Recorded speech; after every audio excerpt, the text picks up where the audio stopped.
Morning friends, मी Nitin Wankhede sir. आज आपण class 12चा मॅथमॅटिक्समध्ये mathematical logic हा युनिट बघणार आहोत। ठीक आहे, तर यामध्ये आपण फर्स्ट स्टेटमेंट बघू, त्याची डिफाईन दिलेली आहे ती। ठीक आहे, तर या स्टेटमेंटमध्ये काय दिलेलं आहे पहा आपल्याला, a statement is a declarative assertive sentence which is either true or false but not both simultaneously. म्हणजे नेमकं काय म्हणायला आहे, स्टेटमेंट कोणाला म्हणायचं आहे ते पहा। एखादं वाक्य जर डिक्लेरेटिव्ह मध्ये, एखादं वाक्य किंवा एखादं सेंटेन्स जर डिक्लेरेटिव्ह किंवा असर्टिव्ह मध्ये दिलेला असेल तो सेंटेन्स, तर तेव्हा आपण त्याला काय म्हणू शकतो, स्टेटमेंट। पण कधी ते एक तर दिलेलं सेंटेन्स एक तर ट्रू असू शकतो किंवा फॉल्स असू शकतो, बट दोन्ही कंडिशन एकाच वेळेला होणार नाही, त्या गोष्टीला आपण काय म्हणत असतो, स्टेटमेंट म्हणत असतो। म्हणजे की एखादा सेंटेन्स दिलेला असेल, कोणत्या टाईपमध्ये दिलेला असेल, डिक्लेरेटिव्ह किंवा असर्टिव्ह मध्ये, आणि त्याची कंडिशन म्हणजे त्याची स्टेटमेंट दिलेलं आहे ते एक तर ट्रू असेल किंवा फॉल्स असेल, पण दोन्ही कंडिशन ॲट अ टाइम होणार नाहीत, त्या गोष्टीला आपण काय म्हणलं, स्टेटमेंट म्हटलं। आणि स्टेटमेंटला आपण कशाने डिनोट केलेलं आहे पहा, P, Q, R। जर एकापेक्षा जास्ती स्टेटमेंट असतील तर त्याला आपण PQR या पद्धतीमध्ये आपण डिनोट करत असतो। ठीक आहे, तर यानंतर आपल्याला डिफाईन तर लक्षात आलीच असेल की स्टेटमेंट कोणाला म्हणायचं आहे। ठीक आहे, तर मग ट्रूथ व्हॅल्यू ऑफ स्टेटमेंट आपल्याला समजून घ्यायचं असेल तर त्यासाठी आपल्याला काही 5 गोष्टी बघावं लागतील, 5 टाइप्स बघावं लागतील की स्टेटमेंट नेमकं म्हणायचं कोणाला आणि नंतर त्याची ट्रूथ व्हॅल्यू सांगायची कशी। ठीक आहे, तर त्याआधी पहा, तुम्हाला फर्स्ट टाईपमध्ये दिलेलं आहे डिक्लरेटिव्ह म्हणजेच असर्टिव्ह सेंटेन्स। ठीक आहे, आणि सेकंडमध्ये दिलेलं आहे इम्परेटिव्ह सेंटेन्स, आणि थर्डमध्ये दिलेलं आहे एक्सक्लामेटरी सेंटेन्स। ठीक आहे, आणि फोर्थमध्ये दिलेलं आहे इंटरोगेटिव्ह सेंटेन्स, आणि फिफ्थला आहे ओपन सेंटेन्स। ठीक आहे, तर डिक्लरेटिव्ह सेंटेन्स म्हणजेच असर्टिव्ह सेंटेन्स कोणाला म्हणायचं आहे, म्हणजे तो स्टेटमेंट कसा असणार, म्हणजे स्टेटमेंट आहे की नाही ते आपल्याला सांगायचं आहे। ठीक आहे, तर डिक्लरेटिव्ह सेंटेन्सचं जर एखादं वाक्य असेल तर त्यामध्ये नॉर्मली एखादा हे केलेलं जाईल, नॉर्मली आपल्याला वर्ड्स दिलेले असतील किंवा सेंटेन्स दिलेला असेल, जसं की याचं जर एक्झाम्पल बघायला झालंय तर he is a boy, he is a boy, हे आता नॉर्मली क्वेश्चन आहे आपला, नॉर्मली एक सेंटेन्स दिलेला आहे, तर या गोष्टीला जे नॉर्मलमध्ये एखादा वर्ड्स आपल्याला दिलेला असेल, सेंटेन्स दिलेला असेल, त्याला आपण काय म्हणत असतो, डिक्लरेटिव्ह म्हणजेच असर्टिव्ह सेंटेन्स म्हणत असतो। आणि इम्परेटिव्ह सेंटेन्स कोणाला म्हणायचं आहे पहा, इम्परेटिव्ह म्हणजेच काय, एखाद्या गोष्टीला आपण कमांड टाईप, म्हणजे आपण कमांड केली, सांगितल्या काही गोष्टी कमांड केलं, त्याला काय म्हणत असतो आपण, इंटरोगेटिव्ह सेंटेन्स असं म्हणत असतो। यामध्ये काय सांगत असतो आपण, कमांड। ठीक आहे, त्याला काय म्हणत असतो आपण, इम्परेटिव्ह सेंटेन्स। आणि एक्सक्लामेटरी सेंटेन्स कोणाला म्हणत असतो आपण, एक्सक्लामेटरी सेंटेन्स म्हणजेच उद्गारवाचक वाक्य, या गोष्टीला आपण एक्सक्लामेटरी सेंटेन्स म्हणत असतो। ठीक आहे, तर इंटरोगेटिव्ह सेंटेन्स कोणाला म्हणत असतो, ज्या सेंटेन्सला क्वेश्चनार्थी बनवलेला असेल किंवा क्वेश्चन केलेला असेल, जसं की who are you, close the door, किंवा असं एखादी जर गोष्ट क्वेश्चनार्थी प्रश्नार्थी जर वाक्यामध्ये जर लिहिली असेल तर त्याला काय म्हणत असतो आपण, इंटरोगेटिव्ह सेंटेन्स। आणि ओपन सेंटेन्स कोणाला म्हणायचं आहे, जो सेंटेन्स अर्धवट लिहिलेला असेल किंवा त्यामध्ये काही आपण एलिमेंट किंवा व्हेरिएबल आपण ॲड करत असेल, जसं की या ओपन सेंटेन्सचं जर एक्झाम्पल बघायला गेलं आहे तर ओपन सेंटेन्समध्ये समजा मी आता असं एक वाक्य लिहिलं आहे, जसं की x+3 सो इक्वल्स टू 5, जे की आता इथं व्हेरिएबल दिलेलं आहे तुम्हाला x। ठीक आहे, व्हेरिएबल कोणता दिलेला आहे, x दिलेला आहे, तर x या व्हेरिएबलच्या ठिकाणी मला असा एखादा एलिमेंट पुट करावा लागेल की तो इक्वल्स टू काय मिळाला पाहिजे, 5 मिळाला पाहिजे। तर या कंडिशनमध्ये मी या xच्या ठिकाणी म्हणजेच पुट काय करू शकतो, फक्त x इक्वल्स टू 2 हा एलिमेंट जर पुट केला तरच मला कंडिशन सॅटिस्फाय व्हायला लागली, म्हणजेच की 2 + 3 = 5 ही कंडिशन आपल्याला मिळायला लागली, जे की आपल्याला पाहिजे आहे त्या गोष्टी क्लिअर व्हायला लागली। बट बाकी एलिमेंटसाठी जसं की 0, 1, 3, 4, 5 हा जर एलिमेंट इथं पुट केला आहे, सबस्टिट्यूट केला आहे, तर इथं आपल्याला =5 ही गोष्ट मिळणार नाही, म्हणजेच हे काय झाला मग आपला ओपन सेंटेन्स। आणि इंटरोगेटिव्ह सेंटेन्समध्ये मी तुम्हाला सांगितलं की तो प्रश्नार्थक वाक्य असेल त्याला आपण काय म्हणत असतो, इंटरोगेटिव्ह सेंटेन्स। जसं की हु आर यू, क्वेश्चन केलेला, प्रश्न करणारा कोण असतो, इंटरोगेटिव्ह असतो। एक्सक्लामेटरी कोणाला म्हटलं होतं, एक्सक्लामेटरी आपण बघितलं होतं की जसं की उद्गारवाचक वाक्य असेल त्या गोष्टीला आपण एक्सक्लामेटरी सेंटेन्स असं म्हटलं होतं. आणि इम्परेटिव्ह सेंटेन्स कोणाला म्हटलं होतं? इम्परेटिव्ह सेंटेन्स अशा गोष्टीला म्हटलं होतं की ज्यामध्ये काही कमांड केलेल्या असतील, त्या गोष्टीला आपण काय सांगितलं होतं? इंटरोगेटिव्ह सेंटेन्स सांगितलं होतं. ठीक आहे. तर डिक्लरेटिव्ह म्हणजेच असरेटिव्ह सेंटेन्स कोणाला म्हटलं होतं? की ज्यामध्ये नॉर्मली सेंटेन्स येत असतात त्यालाच आपण काय म्हणत असतो? Declarative sentence. ठीक आहे. तर आपल्याला आता बघायचं आहे की स्टेटमेंट कोणाला म्हणायचं आहे. स्टेटमेंट कोणाला म्हणणार आपण?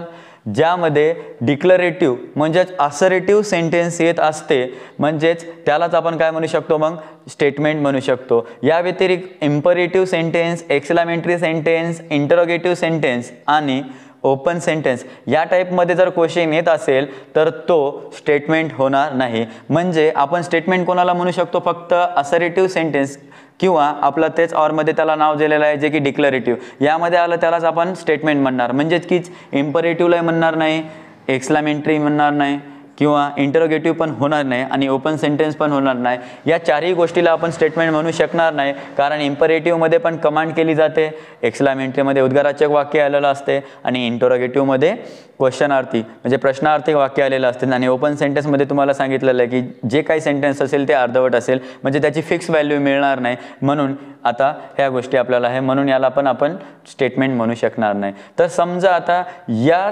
स्टेटमेंट समजा सांगायचं आहे, स्टेटमेंटची आपल्याला ट्रूथ व्हॅल्यू सांगायची आहे. समजा एखादं जर वाक्य दिलं आहे की तो मुलगा आहे आणि तो जर स्टेटमेंट असेल आणि तो दिलेला स्टेटमेंट जर ट्रू असेल तर त्याची व्हॅल्यू आपण काय लिहित असतो? आता समजा हा स्टेटमेंट आहे तर मग काय म्हणणार आपण? It is a statement. काय सांगणार? की ही इज अ बॉय. आता तो मुलगा आहे, हे सेंटेन्स ट्रू आहे, तर त्याला काय सांगणार? की तो आपल्याला ओळखायचा होता की तो स्टेटमेंट आहे की नाही. म्हणजे त्याची स्टेटमेंट सांगायचा होता आणि सोबत काय सांगायची होती?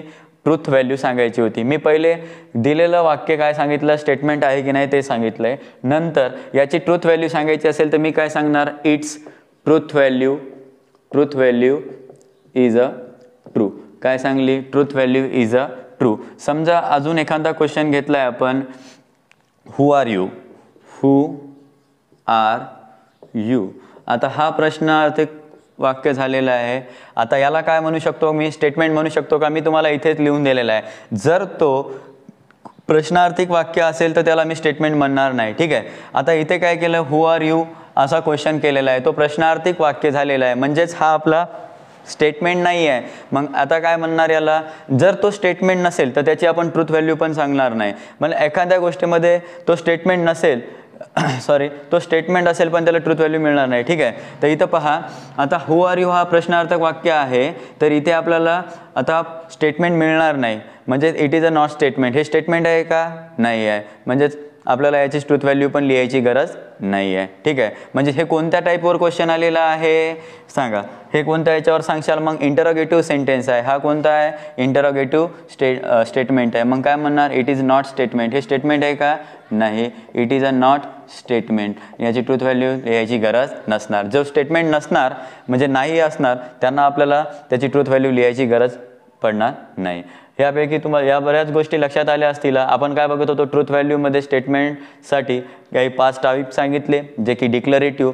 या 5 टाईपवरून आपण काय सांगत होतो? की स्टेटमेंट कोणाला म्हणायचं, स्टेटमेंट कसा ओळखायचा आणि स्टेटमेंटची ट्रूथ व्हॅल्यू कशी लिहायची. ठीक आहे. आता जर अजून एखादं जर क्वेश्चन बघायचं झालं तर क्लोज द डोअर. आता काय म्हणलं? समजा क्लोज द डोअर.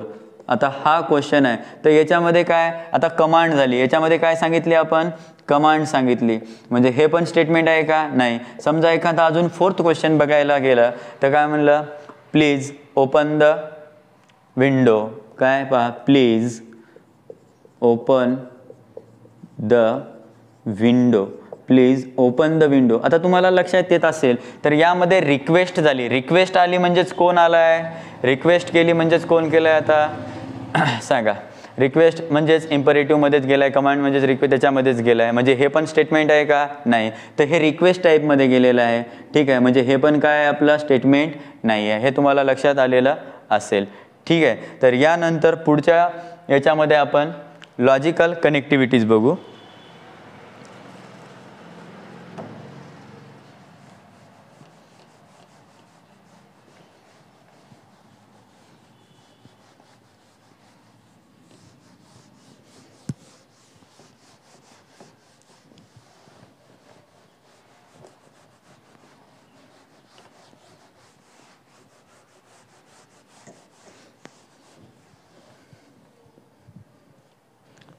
पहा आता आपण लॉजिकल कनेक्टिव्हिटीजमध्ये लॉजिकल कनेक्टिव्हजमध्ये आपण पहा काय बघणार आहोत.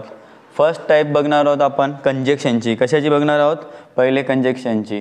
तर यामध्ये मी तुम्हाला लॉजिकल कनेक्टिव्हजमध्ये काही सिम्बॉलचं इंट्रोडक्शन करून देणार आहोत आणि कोणकोणत्या गोष्टी बघणार आहोत ते पहिले पहा. फर्स्टमध्ये आपण बघणार आहोत अँड म्हणजे त्यांचा सिम्बॉल पहा काय अँड. पुन्हा दुसरा आहे ऑर जे की सिम्बॉल आहे ऑर. 3 नंबरला येतोय देन किंवा यालाच आपण काय म्हणत असतो? इम्प्लिकेशन म्हणत असतो. काय म्हणत असतो आपण? इम्प्लिकेशन. ठीक आहे. तर इम्प्लिकेशनचा देनचा सिम्बॉल काय आहे पहा? देन. ठीक आहे, सिंगल ॲरो. सेकंडला आता फोर्थ टाईपमध्ये पहा आता डबल इम्प्लिकेशन आहे. तर यालाच काय म्हणतो? If and only if. काय म्हणत असतो आपण? If and only if. म्हणजेच याचं दुसरं नाव काय दिलेलं आहे आपण? Double implication. ठीक आहे. तर याचा सिम्बॉल काय दिलेला आहे पहा डबल इम्प्लिकेशनचा. आणि लास्ट टाईप जे आहे आपली फिफ्थ तो काय आपला? नॉट. म्हणजेच काय आपण? निगेशन बघणार आहोत. काय बघणार आहोत? निगेशन. ठीक आहे, म्हणजे दिलेल्या स्टेटमेंटला आपण निगेशन लावत असतो. तर ह्या फिफ्थ टाईप्स आपल्याला बघायच्या आहेत. म्हणजे यांचे आपण ट्रूथ टेबल बघणार आहोत जे की कोणत्याही 2 स्टेटमेंटला जोडण्याचं काम करत असतात. पहिला टेबल बघणार आहोत आपण अँडचा म्हणजेच कंजेक्शनचा. फर्स्ट टाईप कंजेक्शनची बघू.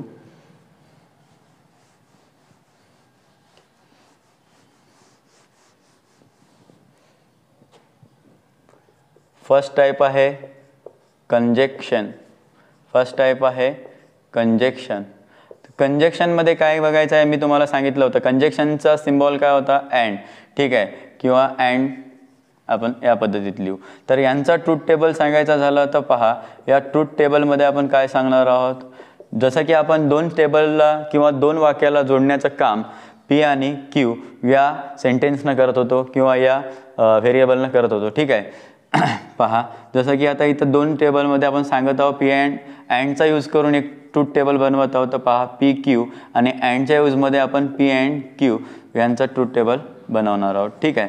तर पहा जेव्हा कधी आपण 2 स्टेटमेंट यूज करत असतो कोणत्याही एका सेंटेन्सचा ट्रूथ टेबल सांगण्यासाठी, तर तेव्हा जेव्हा कधी पी आणि क्यू हे 2 स्टेटमेंट आलेले असतील तेव्हा त्यांच्या व्हॅल्यू आपल्याला 4 मिळत असतात. जसा की या ट्रूथ टेबलसाठी त्यांचा फॉर्म्युला दिला होता 2n. जेव्हा कधी 3 व्हॅल्यू मिळालेले असतील जसं की आपण आता सांगितलं होतं पी क्यू आर हे काय होते? आपले स्टेटमेंट होते. आणि स्टेटमेंट आपण जर पी क्यू आर बद्दल सांगत असेल, जेव्हा 3 स्टेटमेंटबद्दल मी सांगत असेल तेव्हा आपल्याला त्यांच्या 8 व्हॅल्यू मिळतील. आणि जेव्हा 2 स्टेटमेंटबद्दल मी ट्रूथ टेबल सांगत असेल तेव्हा त्यांच्या 4 व्हॅल्यू मिळतील. ठीक आहे. तर पहा इथं मी 2 स्टेटमेंटबद्दल सांगत आहे अँडचा यूज करून ट्रूथ टेबल. ठीक आहे. तर पहा पी आणि क्यू या दोघांचा यूज 2 स्टेटमेंटचा यूज करून आपण अँडचा ट्रूथ टेबल बनवणार आहोत. तर पहा पी आणि क्यू दिलेलं आहे. तर पी या याच्यामध्ये मी तुम्हाला आता सांगितलं आहे पी आणि क्यू हे जर 2 स्टेटमेंट दिले असतील तर 4 व्हॅल्यू मिळतील. तर 4 व्हॅल्यू कोणत्या पहा पी या टेबलमध्ये? तर पहिल्या 2 व्हॅल्यू असतील टी आणि दुसऱ्या 2 व्हॅल्यू असतील एफ म्हणजे फॉल्स. ठीक आहे. तर पहा आता क्यूमध्ये कसं सांगायचं मग पहा जर हा स्टेटमेंट टी असेल तर हा क्यूमध्ये काय होईल? फॉल्स. पण हा जर आता इथे टी आहे तर इथे पण काय होईल? फॉल्स होईल. आता खालच्या ह्याच्यात जर फॉल्स असेल तर टी होईल, इथं पण काय होईल? टी होईल. ठीक आहे. इथं पहा मग आपण काय सांगणार आता अँडमध्ये काय सांगणार पहा. एक मिनिट इथे काय झालं पहा आपण काय सांगत होतो आता 2 टी वेगळ्या सांगितल्या आणि 2 फॉल्स सांगितल्या. तर क्यूमध्ये काय सांगणार? एक वेळ टी सांगणार, एक वेळ एफ सांगणार, एक वेळ टी सांगणार आणि एक वेळा फॉल्स सांगणार. थोडंसं मिस्टेक झाली होती. पहा पी यामध्ये आपण काय सांगितल्या? 2 ट्रू व्हॅल्यू सांगितल्या, 2 फॉल्स व्हॅल्यू सांगितल्या. क्यूमध्ये काय सांगितली? एक ट्रू व्हॅल्यू, एक फॉल्स व्हॅल्यू, एक ट्रू व्हॅल्यू, एक फॉल्स व्हॅल्यू. ठीक आहे. तर अँडमध्ये काय करायचं होतं पहा आता अँडचा यूज करून 2 स्टेटमेंटला आपण जोडत आहोत, कनेक्ट करत आहोत. ठीक आहे. तर टी अँड टी काय होणार आहे? टी होणार आहे. आणि बाकीच्या जे व्हॅल्यू असते ते सर्व काय होत असते?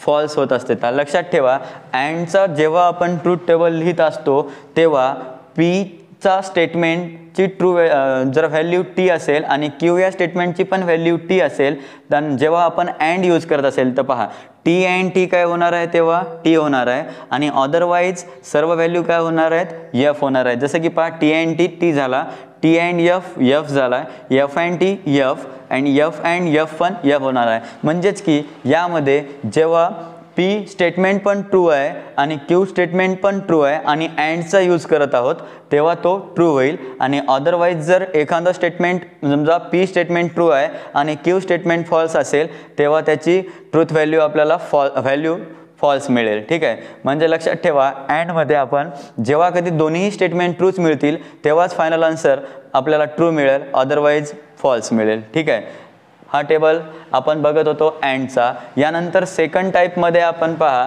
आपण काय बघणार आहोत, आता डिसजंक्शन बघणार आहोत. सेकंडमध्ये कोण बघणार आहोत, डिसजंक्शन. ठीक आहे, तर सेकंडमध्ये पहा आता आपण डिसजंक्शनचं टेबल बघत होतो, ट्रूथ टेबल. तर यामध्ये बघा डिसजंक्शनमध्ये आपण ऑर बघत आहोत, ऑरचा ट्रूथ टेबल बघत आहोत. तर तसंच यामध्ये पण आता दोन स्टेटमेंटला जोडण्याचं काम ऑर करणार आहे. ठीक आहे, तर पहिला स्टेटमेंट पहा पी आहे आणि दुसरा स्टेटमेंट क्यू आहे. तर मागच्या टेबलमध्ये जसं आपण अँडच्या टेबलमध्ये बघत होतो तसंच यामध्ये पण बघत आहोत. पहा पीच्या जेव्हा पी आणि क्यू हे दोन स्टेटमेंट दिलेले असतील तेव्हा त्यामध्ये 4 व्हॅल्यू आपण लिहित असतो, 4 व्हॅल्यू लिहित असतो. तर पहिल्या दोन टी टी आहे, दुसऱ्या दोन एफ एफ आहेत. तर पहा पीची व्हॅल्यू पहा इथे आता क्यू काय होईल, एक वेळा टी एक वेळा एफ, एक वेळा टी एक वेळा एफ. तर आता दोन स्टेटमेंटला जोडण्याचं काम ऑर करत आहे. तर पहा पी ऑर क्यू. ठीक आहे, तर इथं व्हॅल्यू पहा टी ऑर टी काय होणार, टीच होईल. टी ऑर एफ पण काय होईल, टीच होईल. आणि एफ ऑर टी पण काय होईल, टीच होईल. यामध्ये F or F value F होते. काय होते लक्ष द्या, ऑरमध्ये म्हणजेच डिसजंक्शन या टेबलमध्ये आपल्याला दोन स्टेटमेंटला जोडत असताना पहिलं स्टेटमेंट ट्रू असेल आणि क्यू पण स्टेटमेंट ट्रू असेल तर येणारं फायनल आन्सर पण ट्रूच असेल. आणि दुसऱ्या याच्यामध्ये पहा पहिलं स्टेटमेंट ट्रू आहे, क्यूचं स्टेटमेंट फॉल्स आहे तर येणारा आन्सर पण ट्रू असेल. फक्त यामध्ये एक गोष्ट लक्षात ठेवायची आहे, जर दोन्हीही स्टेटमेंट फॉल्स दिली असतील तर येणारं फायनल आन्सर फॉल्स असेल, अदरवाईज सर्व गोष्टीसाठी तो काय होणार आहे, ट्रू होणार आहे. एकदम सिंपल आहे डिसजंक्शनचा टेबल. ठीक आहे, तर पुढे पहा आता थर्ड टेबल आहे आपला जो दिलेला आहे कंडिशनलचा म्हणजेच इम्प्लिकेशनचा. तो थर्ड टेबल आपण इथे कंटिन्यू करू. ठीक आहे, तर पहा थर्ड कोण दिलेला आहे, पहा कंडिशनल कोण दिलेला आहे, कंडिशनल किंवा आपण त्याला काय म्हणत असतो, इम्प्लिकेशन. कंडिशनल किंवा इम्प्लिकेशनल असं आपण त्याला म्हणत असतो. ठीक आहे, तर यामध्ये आपण त्यांच्या व्हॅल्यू बघू आणि त्याचा सिम्बॉल जो दिलेला आहे आपला तो देन आहे, देन. ठीक आहे, त्यालाच आपण काय म्हणत असतो, इम्प्लिकेशन असं रीड करत असतो त्याच सिम्बॉलला. ठीक आहे, तर यामध्ये पण तोच टेबल असेल कारण दोन स्टेटमेंट दिलेले आहेत, दोन टेबलला जोडण्याचं काम इम्प्लिकेशन करत आहे. ठीक आहे, इम्प्लिकेशन करत आहे. तर यामध्ये दोन स्टेटमेंटला जोडू आपण देननं, तर पी देन क्यू. तर फर्स्ट पी या स्टेटमेंटमध्ये दोन व्हॅल्यू टी आहेत, दोन व्हॅल्यू फॉल्स आहेत. परत टी एफ टी एफ. तर देनमध्ये आता व्हॅल्यू जोडत आहोत. तर पहा आता यामध्ये लक्षात कसं ठेवायचं, पहा दोन्ही स्टेटमेंट टी टी आहे तर येणारा फायनल आन्सर टी असेल. पहिलं पी स्टेटमेंट ट्रू आहे आणि क्यू स्टेटमेंट फॉल्स असेल तर येणारा आन्सर फॉल्स असेल आणि अदरवाईज सर्वांसाठी काय होईल, तो टी टी होईल. म्हणजे नेमकं याच्यात कॉमन गोष्ट आहे, जेव्हा पी स्टेटमेंट ट्रू असेल आणि क्यू स्टेटमेंट जेव्हा फॉल्स असेल तेव्हा त्याचं फायनल आन्सर फॉल्स असेल आणि बाकी गोष्टीसाठी तो फायनल आन्सर काय असेल, ट्रू असेल. पहा दोन्ही स्टेटमेंट टी टी होते, फायनल आन्सर टी आले. एक पहिलं स्टेटमेंट टी आहे आणि दुसरं स्टेटमेंट फॉल्स आहे तेव्हाच फक्त आपल्याला फॉल्स मिळेल आणि बाकी गोष्टी कंडिशनसाठी तो ट्रूच होईल. जसं की टी अँड टी टीच झाला आहे, एफ अँड टी पण टीच होणार, एफ अँड एफ पण एफ ऑर एफ पण काय होणार, टीच होणार. तर पहा इथं पण काय दिलेलं आहे, एफ देन एफ दिलेला आहे तर हा पण ट्रूच झाला, एफ देन टी झाला हा पण ट्रूथ झाला आहे. फक्त या कंडिशनमध्ये टी देन एफ आला असेल तरच तो एफ होईल, बाकीसाठी तो ट्रू होईल. लक्षात ठेवा यामध्ये एकच अशी गोष्ट होती की टी फर्स्ट स्टेटमेंट म्हणजे पी हा टी असेल आणि क्यू हा फॉल्स असेल तेव्हाच फॉल्स. ठीक आहे, तर आता यानंतरची फोर्थ टाईप बघा जे की आपण त्याला काय म्हणत असतो, डबल इम्प्लिकेशन. काय म्हणत असतो, डबल इम्प्लिकेशन आणि त्याला और एक नाव आहे अजून. ठीक आहे, पहा डबल इम्प्लिकेशन किंवा बाय कंडिशनल. काय नाव दिलेलं आहे पहा, फोर्थ टाईप दिलेली आहे आपल्याला बाय कंडिशनल किंवा डबल इम्प्लिकेशन डबल इम्प्लिकेशन, ठीक आहे, डबल इम्प्लिकेशन. तर यामध्ये पण आता त्यांचा ट्रूथ टेबल बघू आपण. तर यामध्ये पण आता दोन स्टेटमेंटला जोडण्याचं काम आपण कशानं करणार आहोत, आता डबल इम्प्लिकेशननं करणार आहोत. आणि डबल इम्प्लिकेशनचा सिम्बॉल पहा काय आहे आपला, ठीक आहे, दिलं आहे. तर यामध्ये पण आपण पी आणि क्यू या दोन स्टेटमेंटला जोडण्याचं काम आपण डबल इम्प्लिकेशननं करू. तर पी आणि क्यू लिहिला, परत त्याच गोष्टी दोन वेळा टी लिहिलं आहे, दोन वेळा एफ. क्यूमध्ये एक व्हॅल्यू टी आहे, एक व्हॅल्यू एफ आहे, एक व्हॅल्यू टी आहे, एक व्हॅल्यू एफ आहे. आणि आता डबल इम्प्लिकेशनमध्ये पहा काय होईल, म्हणजेच बाय कंडिशनलमध्ये पी बाय कंडिशनल क्यूमध्ये. यामध्ये आता ट्रूथ व्हॅल्यू कसा लक्षात ठेवायचा, तर हा ट्रूथ व्हॅल्यू सर्वात सोपा आहे. पहा यामध्ये आपण जेव्हा कधी आपण ट्रूथ व्हॅल्यू लिहित असतो बाय कंडिशनलचा, तर लक्षात ठेवायचं जेव्हा कधी आपल्याला पी आणि क्यू यांचा ट्रूथ व्हॅल्यू जर सेम आले असतील तेव्हाच आपलं फायनल आन्सर ट्रू असेल, अदरवाईज फॉल्स असेल. जसं की पहा पहिलं पीची व्हॅल्यू टी आहे, क्यूची व्हॅल्यू पण टीच आहे, तर टी बाय कंडिशनल टी असेल. आणि पहा बाकीसाठी काय होईल, मग इथं पहा टी बाय कंडिशनल एफ होईल, F biconditional T F होईल. आणि पहा इथे लास्टच्या स्टेपमध्ये पण पहा दोन्ही पण व्हॅल्यू सेम आल्या, म्हणजेच एफ बाय कंडिशनल एफ आली तर ही व्हॅल्यू आपल्याला ट्रू होईल. म्हणजेच की यामध्ये जर पी स्टेटमेंट आणि क्यू ही स्टेटमेंट येणारा आन्सर जर सेम येत असेल तर त्यांचं फायनल आन्सर काय होणार आहे, ट्रू होणार आहे. ह्या गोष्टी याच्यामध्ये लक्षात ठेवा, ठीक आहे. तर यानंतर शेवटची टाईप आहे जे की निगेशन म्हणजेच नॉट, ठीक आहे.